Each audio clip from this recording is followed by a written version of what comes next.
Nah, maka seperti inilah keadaan para waliullah ta'ala itu. Jadi para waliullah itu dalam perjalanannya mereka itu pasti demikian. Pasti kada dikenal orang, pasti kada diketahui orang, karena mereka memang minta itu, mereka minta. Tapi sesudah mereka itu diangkat, dijadikan waliullah, nah mereka serahkan sepenuhnya kepada Allah. Hendak dijadikan Allah terkenal, boleh. Hendak dijadikan Allah tersembunyi terus menerus sampai mati, mereka pun setuju. Nah, mereka kada bakal hendak lagi. Hendak apa kada, terserah Allah. Itu kalau sudah mereka mencapai kedudukan ma'rifatullah. Ya, perkataan ulama mengatakan man ahabbal humul fahuwa abdul humul, wa man ahabba zuhur fahuwa abdul zuhur, wa man ahabballah fahuwa abdullah. Nah, siapa nang katuju hendak tersembunyi aja, itu ngarannya hambanya tersembunyi. Siapa yang hendak masyhur, itu ngarannya hambanya masyhur. Tapi siapa yang hendak kepingin kepada Allah, itulah hambanya Allah.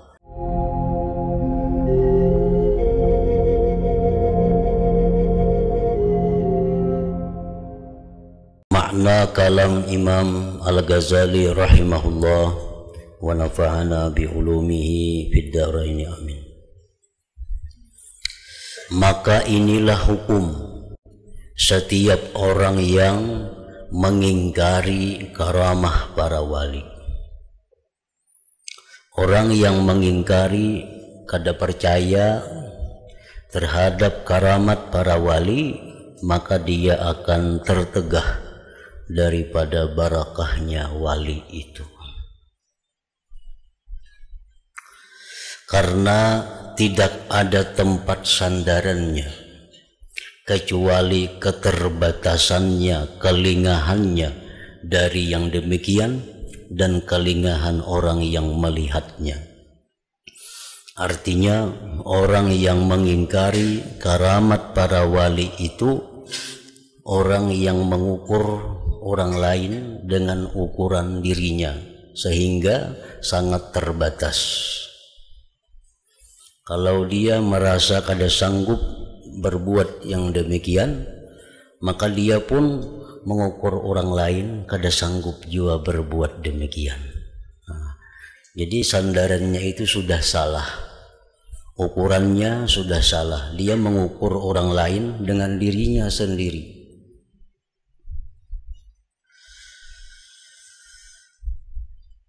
Dan sejahat-jahatnya sandaran yang demikian adalah mengingkari kudrat Allah Ta'ala.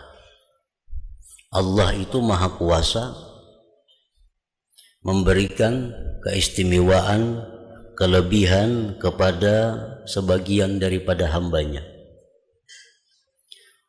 Orang yang mengingkari karamat para wali itu bisa disamakan dengan orang yang mengingkari kudrat Allah. Padahal setiap karamat para wali, maka itu adalah merupakan mukjizat dari Nabi sallallahu alaihi wasallam. Kullu karamatin liwaliyin mu'jizatun lahu sallallahu alaihi wasallam. Setiap ada karamat dari para wali, maka itu hakikatnya adalah mukjizat Nabi kita. Karena para wali ini umat Nabi kita. Wali-wali itu umat Nabi kita. Umatnya demikian, nah apalagi nabinya.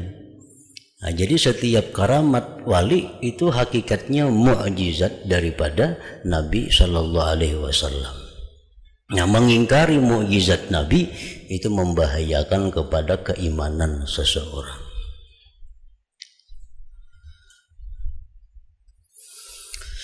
Akan tetapi hanya saja akan mencium bau mukasyafah.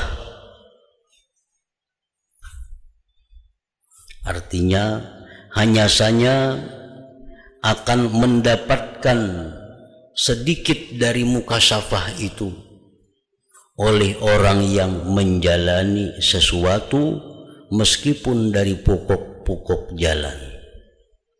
Orang yang diberi Allah mukasyafah itu orang yang sudah berjalan walaupun hanya pada pokok-pokok perjalanannya. Dia sudah membaguskan tobatnya. Nah, itu berarti dia sudah menjalani suatu jalan menuju kepada ma'rifatullah. Nah, kalau orang itu sudah bujur-bujur tobat, membaguskan tobatnya, itu bisa diberi Allah bagian dari mukasyafah. Mukasyafah itu artinya adalah melihat hakikat dari sesuatu perkara. Nah, melihat hakikat dari sesuatu perkara, melihat dalamnya sesuatu yang ada. Nah, kita bisa hanya diberi Allah mukasyafah itu bila sudah kita mulai menjalani jalan menuju kepada Allah tadi. Kalau kita masih belum menjalani jalan menuju Allah, nah maka itu kita jauh daripada mendapatkan baunya mukasyafah tadi. Maka bila kita kada diberi Allah mukasyafah itu, maka kita melihat sesuatu itu hanya dari zahir belaka. Kita melihat apapun yang kita lihat hanya kulitnya. Nah, itu mukasyafah diberi artinya kita akan bisa melihat sesuatu itu bukan hanya dari zahir, tapi kita melihat sesuatu yang ada di dalamnya yang zahir itu. Sebagaimana telah ditanyakan kepada Bishrun, dengan sebab apakah kamu mencapai tingkatan ini? Ia menjawab, saya menyembunyikan halku karena Allah Ta'ala. Maksudnya, saya meminta kepada Allah supaya Allah menyembunyikan untukku dan merahasiakan urusanku. Artinya bahwa orang yang sedang berjalan menuju kepada ma'rifatullah itu, dia mesti minta kepada Allah agar disembunyikan. Karena kalau dia kada disembunyikan, artinya dia diketahui orang, apalagi dia menjadi terkenal, itu akan menghambat jalannya menuju kepada ma'rifatullah. Karena bila seseorang itu masyhur terlebih dahulu, tentu akan banyak orang-orang yang mengetahui dirinya. Bila banyak orang-orang mengetahui dirinya, tentu akan banyak berurusan dengannya. Nah, banyaknya urusan-urusan kepada makhluk bagi seseorang yang salik, bagi seseorang yang menjalani perjalanan menuju Allah itu menyulitkan dia untuk mengamalkan amalan-amalan yang banyak itu. Nah, jadi Bishr Al-Hafi, beliau pada waktu awalnya dalam perjalanan menuju ma'rifatullah, beliau minta agar disembunyikan, agar tidak diketahui oleh orang.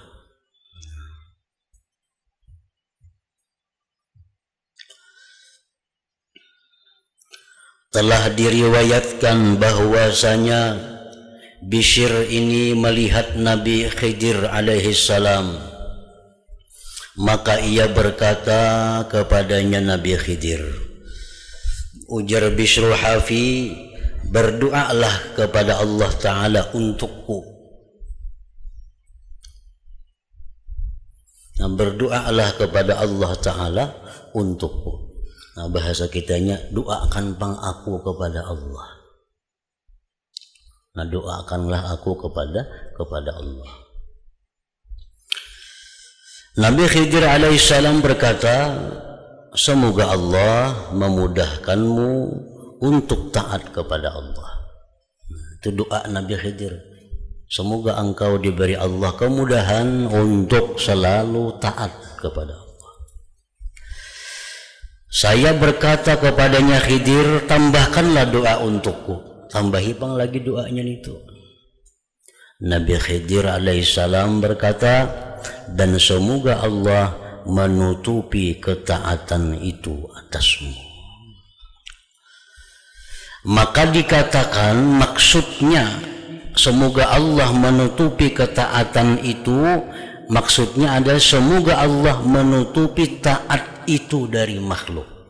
Nah, engkau dimudahkan berbuat taat dan orang kadang mengetahui taat engkau itu. Dan ada lagi yang mengatakan maksudnya semoga Allah menutupi ketaatan itu, maksudnya adalah semoga Allah menutupinya darimu sehingga kamu tidak menoleh kepadanya. Nah, perbuatan taat itu berbeda dengan perbuatan maksiat. Kalau perbuatan maksiat itu apabila kita tobat kepada Allah, kita ingat-ingat, kita sesali, itu jadi kebaikan kepada kita. Tetapi kalau perbuatan taat ini hendaknya jangan diingat. Perbuatan taat yang telah kita lakukan dahulu-dahulu jangan lagi diingat, apalagi dibanggakan. Nah, karena mengingat-ingat perbuatan taat itu bisa menimbulkan kebanggaan kepada orangnya dan itu bisa menggugurkan pahalanya.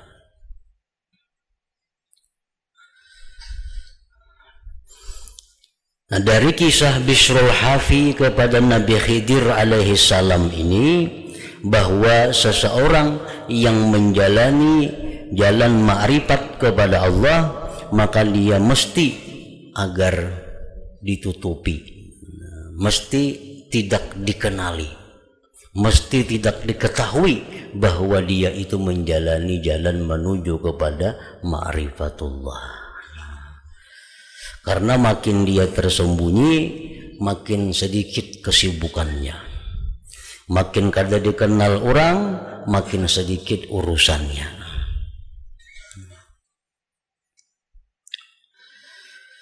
Dan sebahagian mereka bahwasanya ia berkata, menggelisahkanku kerinduan untuk bertemu Nabi Khidir alaihissalam. Lalu pada suatu kali saya meminta kepada Allah Ta'ala, semoga Allah memperlihatkan saya kepadanya Nabi Khidir, supaya ia mengajarkan kepadaku sesuatu yang sangat penting untukku. Yang meriwayatkan berkata, maka saya melihatnya. Orang ini minta kepada Allah supaya ditamuakan lawan Nabi Khidir. Hendak bertakun macam-macam melawan Nabi Khidir itu nyaman, minta doakan nyaman. Nah, jadi minta kepada Allah supaya ditemukan lawan Nabi Khidir.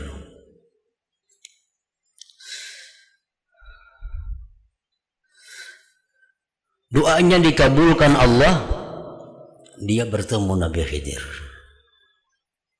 Dan tidak mengalahkanku akan kesusahanku dan cita-citaku, kecuali saya berkata kepadanya, wahai Abul Abbas, itu kunyah Nabi Khidir, panggilan Nabi Khidir.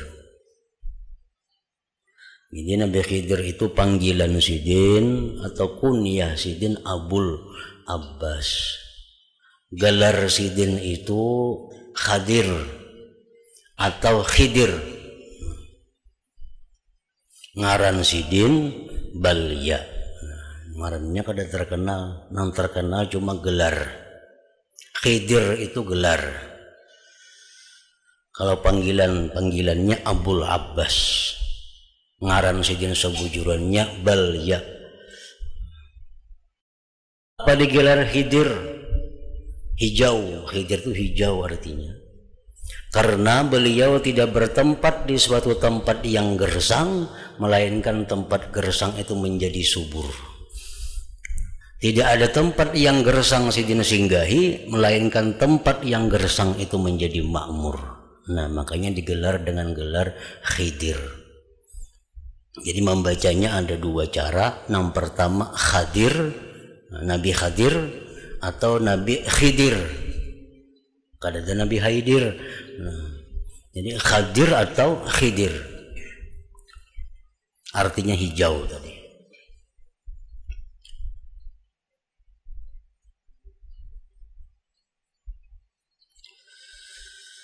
Wahai Abul Abbas, ajarilah saya sesuatu. Apabila sesuatu itu saya ucapkan, maka terdindinglah saya dari hati makhluk. Artinya ajari pang aku amalan. Nang bila ku amalkan, orang kada memandang lagi lawan aku. Orang kada ingat lagi lawan aku. Orang kada tahu lagi lawan aku. Nah, itu amalannya apa? Karena si jin ini hendak menjalani makrifat kepada Allah. Diperlukan ketenangan, diperlukan kesunyian. Jangan ada orang-orang yang mengganggu daripada makhluk Allah. Jadi minta doa kepada Khidir, bacaan apa supaya bacaan itu bila dibaca orang kada menggandang lagi lawan seorang, orang kada mengingat lagi lawan seorang, orang kada memperhatikan lagi lawan seorang.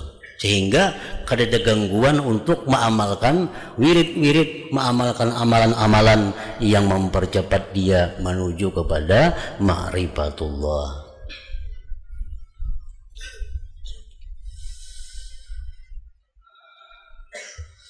Ajarilah saya sesuatu, apabila sesuatu itu saya ucapkan maka terdindinglah saya dari hati makhluk, maka tidak ada bagiku padanya makhluk kedudukan, dan saya tidak dikenal oleh siapapun dengan kesalihan dan keagamaan.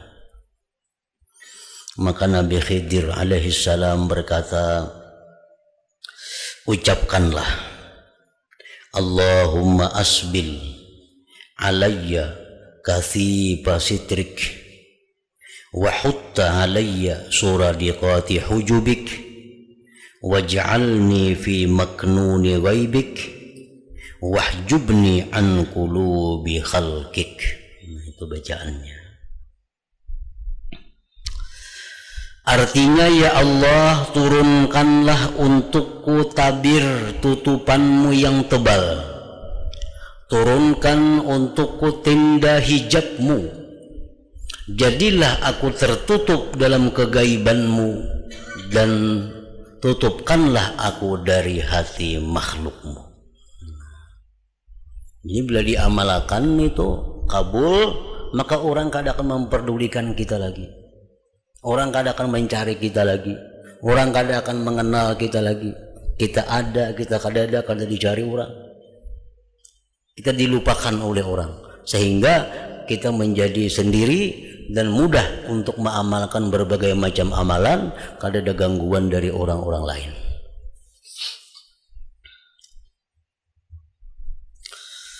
Ia berkata, kemudian Nabi Khidir itu menghilang, dan saya tidak melihatnya lagi, dan saya tidak rindu lagi sesudah itu.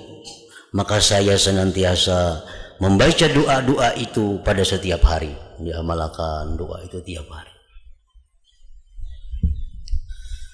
Dan diceritakan bahwa jadilah ia, sesudah mengamalkan tadi beberapa hari, diamalkan doa Nabi Khidir tadi, kabul. Di mana ia dipandang rendah dan hina. Orang samuaan meremehkan dia. Orang samuaan menghinakan dia. Orang kafir zimmi menghinakannya. Orang kafir pun menghinakan. Dan orang banyak memandangnya hina di jalan-jalan. Ia membawa sesuatu untuk mereka, karena jatuhnya derajatnya di hadapan mereka. Dan adalah anak-anak kecil mempermainkannya. Dan adalah kesenangannya itu ketenangan hatinya, dan rutinnya keadaannya di dalam kehinaan dan di dalam ketidakterkenalan. Nah, akhirnya dia sudah dianggap orang hina, dianggap orang remeh, pada diperdulikan orang lagi. Nah, dengan demikian beliau menghadap Allah dengan tidak ada gangguan, dengan tidak ada halangan dari siapapun lagi. Nah, maka seperti inilah keadaan para waliullah ta'ala itu. Jadi para waliullah itu dalam perjalanannya mereka itu pasti demikian. Pasti kada dikenal orang. Pasti kada diketahui orang. Karena mereka memang minta itu. Mereka minta. Tapi sesudah mereka itu diangkat, dijadikan waliullah, nah mereka serahkan sepenuhnya kepada Allah. Hendak dijadikan Allah terkenal, boleh. Hendak dijadikan Allah tersembunyi terus menerus sampai mati, mereka pun setuju. Nah, mereka kada bakal hendak lagi. Hendak apa kada terserah Allah. Itu kalau sudah mereka mencapai kedudukan ma'rifatullah. Ya, perkataan ulama mengatakan man ahabbal humul fahuwa abdul humul wa man ahabba zuhur fahuwa abdul zuhur wa man ahabballah fahuwa abdullah. Nah, siapa nang katuju hendak tersembunyi aja, itu ngarannya hambanya tersembunyi. Siapa nang hendak masyhur, itu ngarannya hambanya masyhur. Tapi siapa yang hendak kepingin kepada Allah, itulah hambanya Allah. Nah, artinya di waktu kita menjalani perjalanan ma'rifatullah, kita kada dikenal orang, kada diketahui orang, nah sudah mencapai kedudukan ma'rifat kepada Allah, serahkan diri kita kepada Allah, terserah Allah. Hendak dijadikan seorang terkenal, hendak dijadikan Allah orang yang terhina, tersembunyi, sepenuhnya terserah Allah Subhanahu wa ta'ala.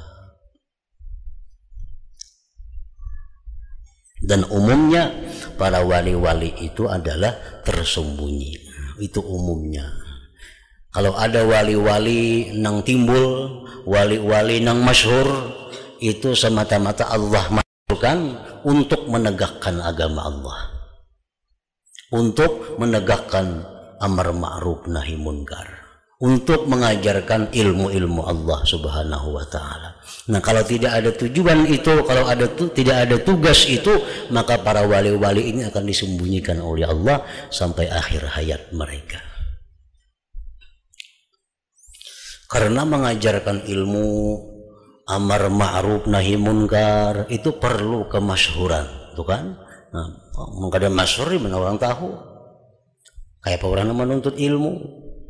Kalau kada mulia, kalau kada terhormat, mana bisa amar ma'ruf nahi munkar?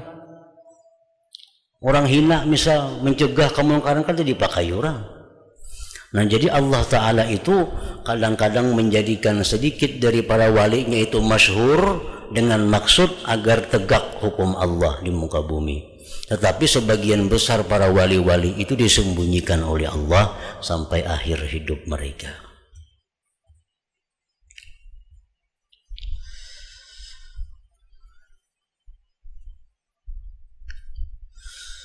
Dan orang-orang yang tertipu, nah manusia-manusia yang tertipu, hanya saja mereka itu mencari para wali itu di bawah surban yang besar,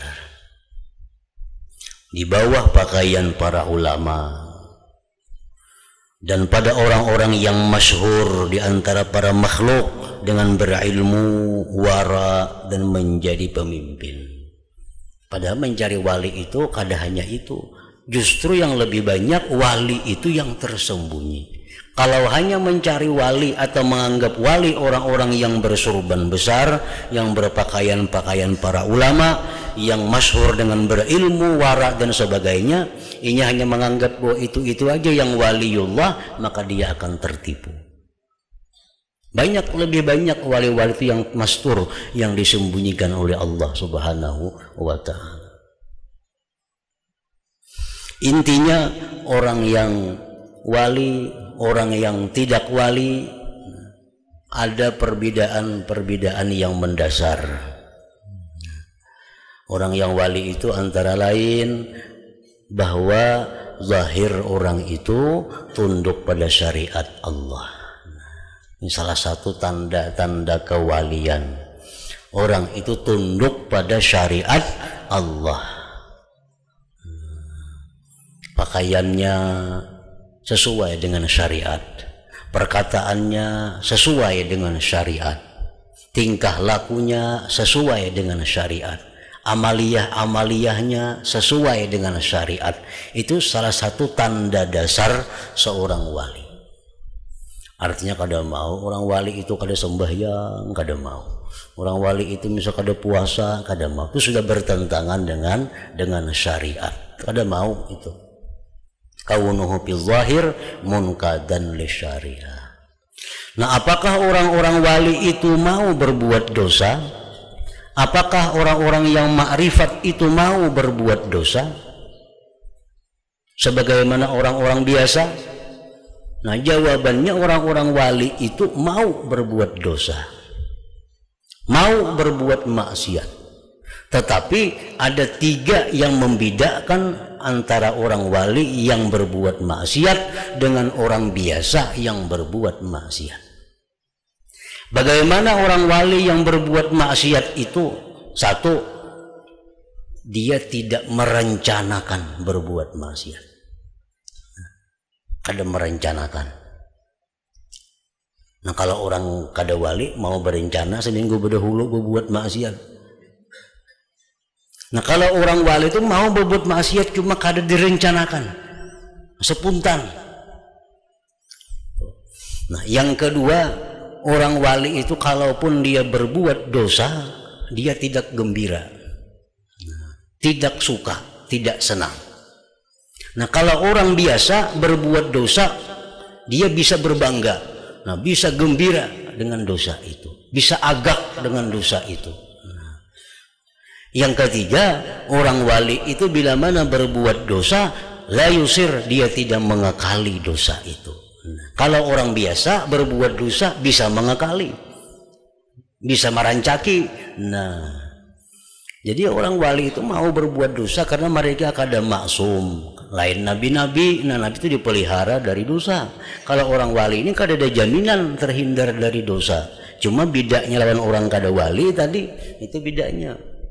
Mereka kada mau merencanakan berbuat dosa, dan bila berbuat dosa mereka itu sedih, mereka kada mau gembira.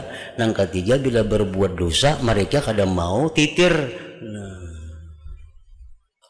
membuliki artinya membuliki.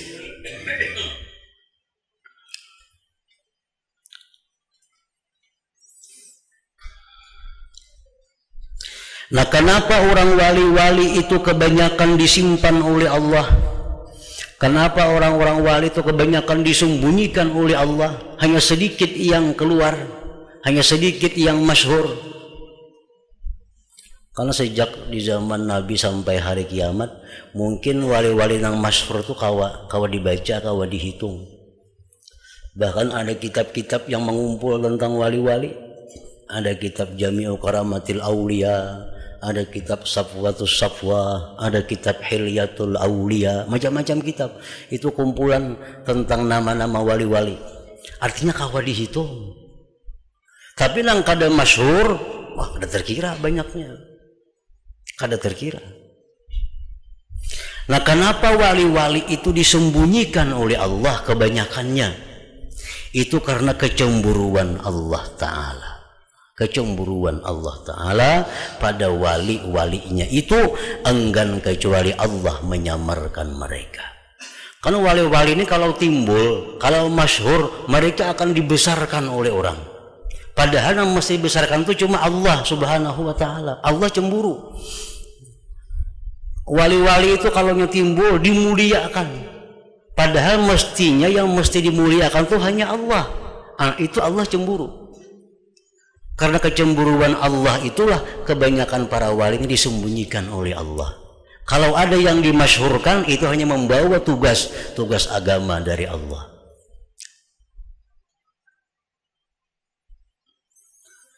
Sebagaimana firman Allah Ta'ala, para waliku itu di bawah kubah-kubahku, tidak mengenal mereka kecuali aku.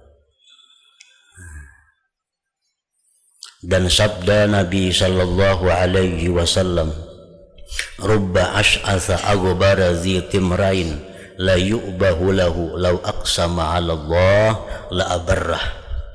Artinya, banyaklah orang-orang yang kusut rambutnya, kada teratur rambutnya, yang berdebu, yang mempunyai 2 kain yang buruk, yang tidak diperdulikan baginya. Seandainya ia bersumpah kepada Allah, niscaya Allah mengabulkan sumpahnya.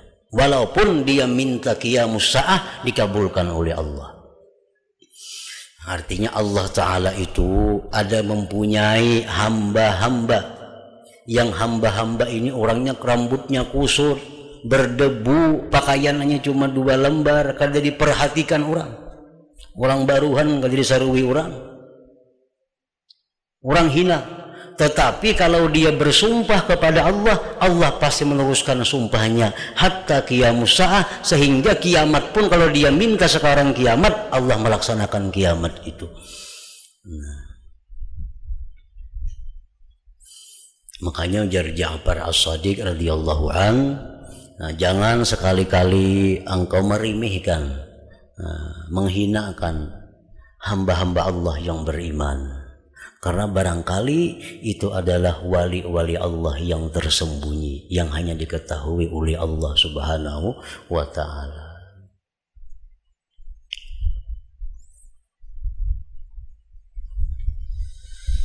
Secara jumlah maka hati yang paling jauh dari mencium makna-makna ini, hati yang paling jauh dari merasakan makna-makna ini adalah hati yang sombong,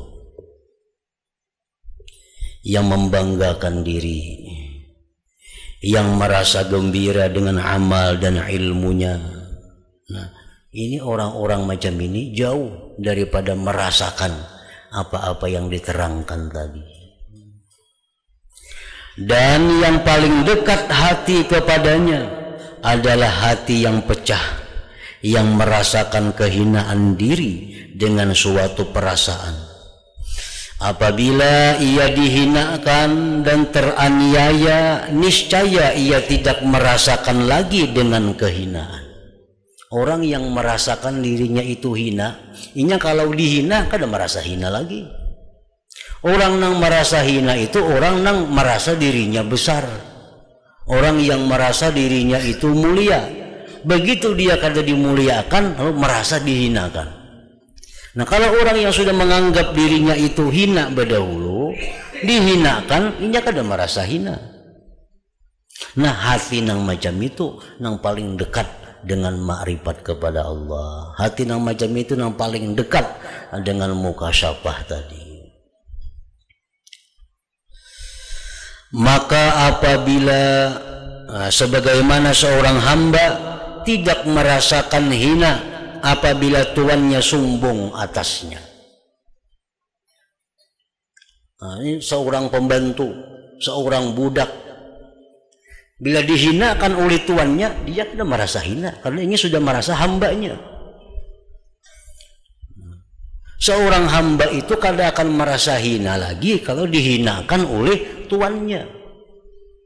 Seorang bawahan itu kadang merasa hina kalau dia dihinakan atasannya, karena dia sudah merasa dirinya bawahan. Maka apabila ia tidak merasakan kehinaan dan tidak merasakan pula dengan tidak berpalingnya kepada kehinaan, bahkan ada pada dirinya perasaan lebih hinanya kedudukan dari apa yang ia lihat dari sekalian macam kehinaan pada pihaknya, bahkan ia melihat dirinya tidaklah demikian, sehingga jadilah tawadhu itu dengan tabiat sifat dirinya.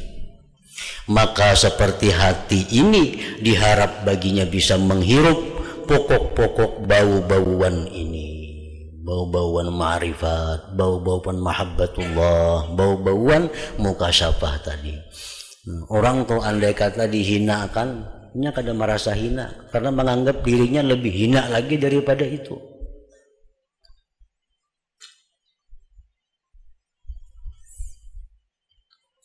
Nah, hati nang macam itu nang parak lawan ma'rifatullah. Hati nang macam itu nang begitu belajar beramal satu mat diberi Allah ma'rifat. Kan orang mencapai ma'rifatnya ada nang sehari dapat ma'rifat, ada nang setengah hari dapat ma'rifat. Tergantung bagaimana hatinya. Ada orang yang berpuluh-puluh tahun udah belajar ma'rifat, berpuluh-puluh guru sudah tatap nol. Banyak tuh. Berpuluh-puluh tahun mengaji ilmu tauhid, tasawuf, berpuluh-puluh guru berganti-ganti, sekarang tetap nol. Karena hatinya masih berada di atas, hatinya masih merasa kesombongan. Jakanya hatinya sudah berandak di bawah badahulu, nyaman.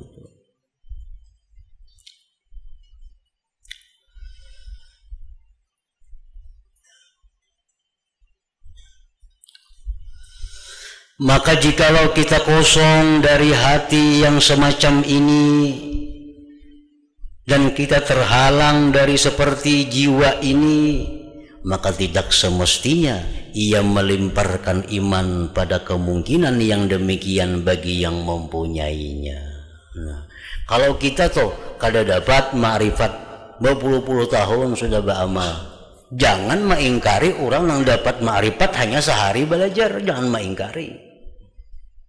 Bahkan mungkin aku berpuluh tahun dah kalau dapat lagi, mau lagi sehari dapat, kada mau kah itu, kada mau.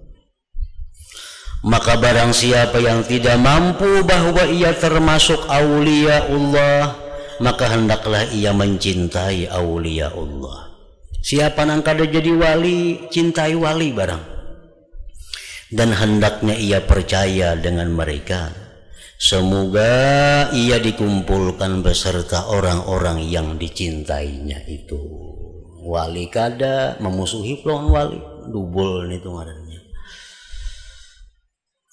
Orang hal yang semacam ini dibuktikan oleh apa yang telah diriwayatkan, bahwasanya Nabi Isa alaihissalam bertanya kepada Bani Israel, di manakah tumbuh tanam-tanaman? Ujar Nabi Musa, di mana tumbuh tanam-tanaman? Mereka menjawab, di tanah. Di tanah tumbuhnya biasanya tanam-tanaman itu. Nabi Isa alaihissalam lalu bersabda, dengan hak sebenarnya saya mengatakan kepadamu bahwa tidak akan tumbuh hikmah, tidak akan tumbuh ma'rifah kecuali di dalam hati seperti tanah. Tanah itu dijajak adalah bakuciaknya, kadada. Dihujani adalah bakuciak, kadada. Di Kamarawi bapacahan ninya tanahnya, kadada bakuciak-kuciak juga. Nah kayak itu artinya kalau kita hati kita mampu dihina orang, hati kita mampu difitnah orang, hati kita mampu dipuji disanjung orang, nah bila mampu mengatasi itu maka akan tumbuh hikmah ma'rifat di dalam hati kita.